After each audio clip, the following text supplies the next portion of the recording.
Thanks for staying with us. Keeping with the theme of police protection, we're pleased to welcome yet another special guest to the FlipSide, Hagerstown Police Chief Victor Brito, who was sworn in June of this year and brings more than 25 years of experience to the City of Hagerstown. Thank you so much for joining us, Chief. Tell us a little bit about yourself. Well, thank you for having me.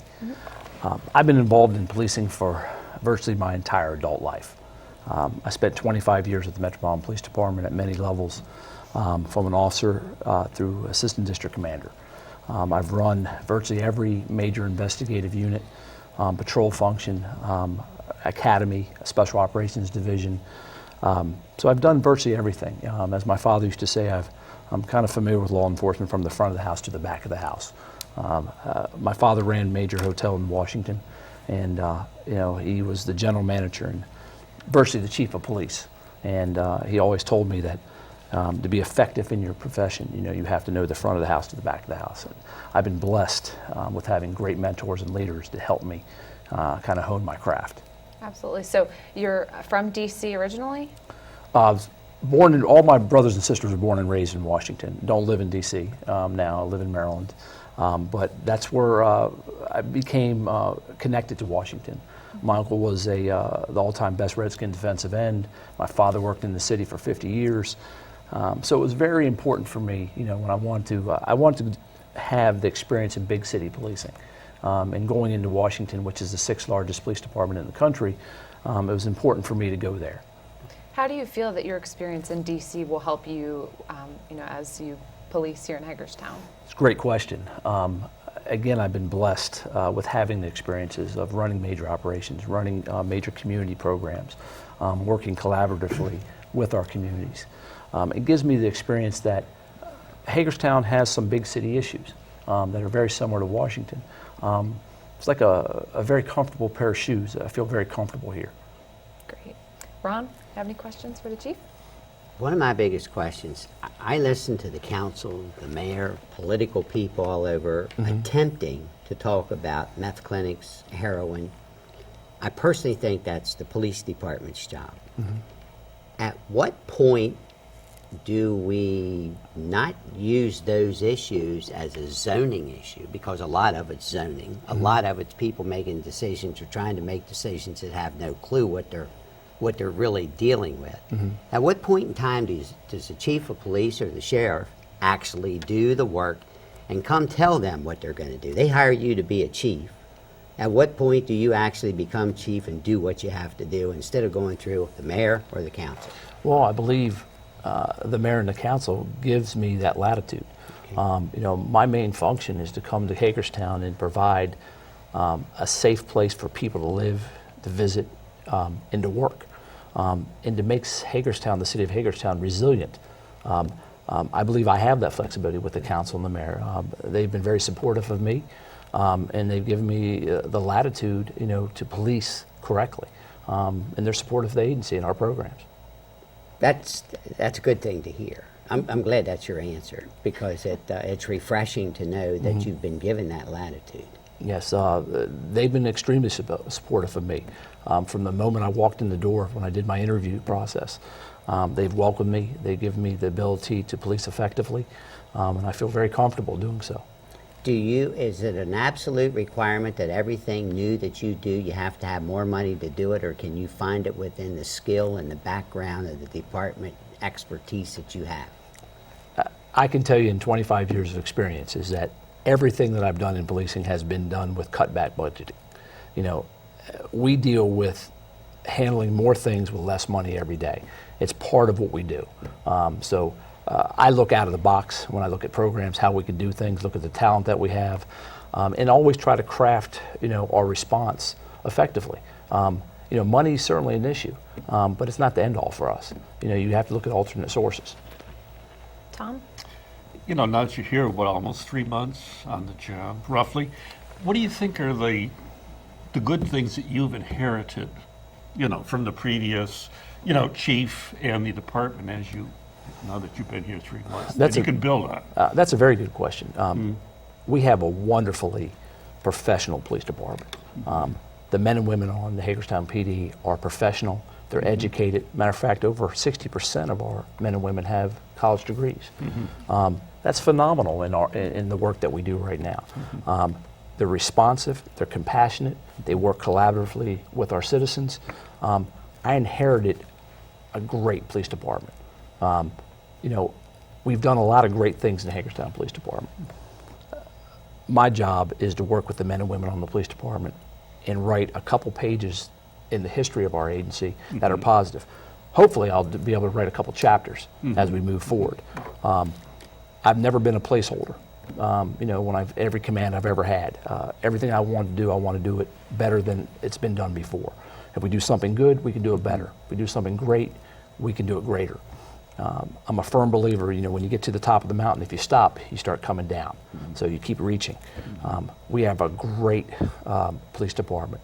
Our CID, our Criminal Investigations Division, are stout investigators. They're very good. Their close rate in cases is phenomenal. So we have a very good, to circle back to what you asked, I inherited a great PD. Great. All right, Jim. Okay, so, there has been, long before you got here, a perception about crime in the city. So 2 questions around that. Number one, in your couple of months, do you see that as a perception or as a reality? And secondly, how can citizens be involved to lower crime? How can the Hagerstown residents or people that are visiting Hagerstown be involved to help the police force lower crime in Hagerstown? Very good question. Let me take your first part first about perception. It's absolutely a perception. Our data does not support a rise in crime in any area of the city. Matter of fact, our crime is down in primarily most of the categories that we have, Part 1 crime. I would say we have an uptick in theft from autos and some property crime. Our violent crime is down substantially. And let me just give you some anecdotal things, is that I walk around the community all the time. I walk with my wife, I've been with my family, my son. I feel very comfortable in the community. It's absolutely, in my opinion, it's a perception. The data does not support a rise in crime in the city of Hagerstown. It just does not. I mean, like I said, our violent crime is way down. And that's through good policing. Your second part about what can citizens do. Be aware of your surroundings. When you see something, say something to us. Report it to us, so we can take the action necessary to abate issues. Before they become big problems. It's very important when citizens are involved. Policing is a team sport. Always has been. Agencies where you found and where you see the police department separate from the community, I'll show you communities that have issues and have problems. That's not in the city of Hagerstown. We work collaboratively with our citizens, and it's bearing the fruit of good community relations, and it has for a long time. Excellent, thank you. What attracted you to Hagerstown? My father used to bring my brothers and sisters to City Park, when I was a child, so. We've got a great city park. One of our claims to fame. Yeah, so from a very young age, I've been coming here. And, my family has dined, we visited, we've shopped here. It was a right fit. And a very interesting story, and I have to tell you this, is that how I came here was really interesting because I was very comfortable doing what I was doing. I was teaching at American University. I was consulting a lot, and I was very busy. Wasn't retired that long. 2 very good friends of mine, 2 chiefs of police and a doctor of psychology that runs our EAP out of the Metropolitan Police Department of Washington. All 3 of those individuals called me within 24 hours, unbeknownst to each other. In police work, that's considered a clue, and they told me about this job. The inside. Yes, yes. So when they told me about the job, I looked at it, I did my due diligence. I thought this would be a great fit for me. And they said, Vic, this is a good fit for you with your skill set and your education and your knowledge that you have in law enforcement. I put my hat in the ring, here I am. And I couldn't be happier. Well, and hopefully your friends wouldn't lead you to a place that is other than good. I couldn't be happier. From the day I stepped foot in the city, from my interview process all the way through hire, the city has been extremely welcoming to me, and as well as the PD. That's awesome.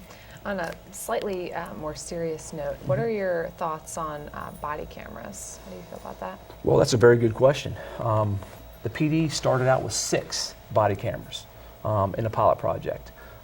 We were just able to procure 54 more. So we'll have 60. We'll have more than half the police department outfitted with body cameras. I'm a huge proponent of body cameras. But it's a tool. Just like any tool, it has its limitations. Just like, we have tasers, we have firearms, we have handcuffs, we have radios, we have OC spray. Those are tools, and body cameras are another tool. I see it as a tool, as a conduit to build trust and build transparency within the community. That's critical. That's very, very important. So we'll have the rest of the 54 body cameras in the City of Hagerstown probably deployed sometime in September. Cool. I'm very happy. Ultimately, I want to have the entire PD done. All righty. Ron. Ron, any other questions? One for the question. Very, very sensitive issue, the abortion clinic. I hear a lot of people that feel when they go there that they're harassed. Either getting into the car, getting out of the car, they're yelled at. How does a police department deal with that? Can they deal with that? And is it every once in a while they do make a run to ensure that everybody's rights are being taken care of? And we do. We also monitor it. If part of my swearing in, as I've been 25 years ago now, is if to hold the Constitution of the United States. People's First Amendment rights are very, very important. And we protect the rights of people to demonstrate and to protest and do those type of things. As long as somebody's not impeding free passage on a thoroughway, on a public street, we're fine. And we do monitor it, but we haven't had any major issues. But again, it's a First Amendment issue. As long as they're within the First Amendment grounds, it's very important that we uphold those rights for all people. Tom, you get the last question. Well, I think, what do you think about the cameras for the buses? I think that's a new thing going on now. Do you think that's effective? Has it been? The cameras on the buses themselves, Yeah. That when they pass, Yeah. a stop bus, Yeah. I think it's a good protective measure. I think it's a very good protective measure. I think anytime we can use technology to protect our young people and our students, that's a plus. I just wonder if we had any statistics of it's actually. I don't have any data on that right now. It's newer thing anyway. Yes. Yeah, okay, thanks. Alrighty, we're going to have to leave it there. Thank you so much. Next up on the flip side, we'll discuss the DOJ's review of the Baltimore Police Department. We're back in 3 minutes.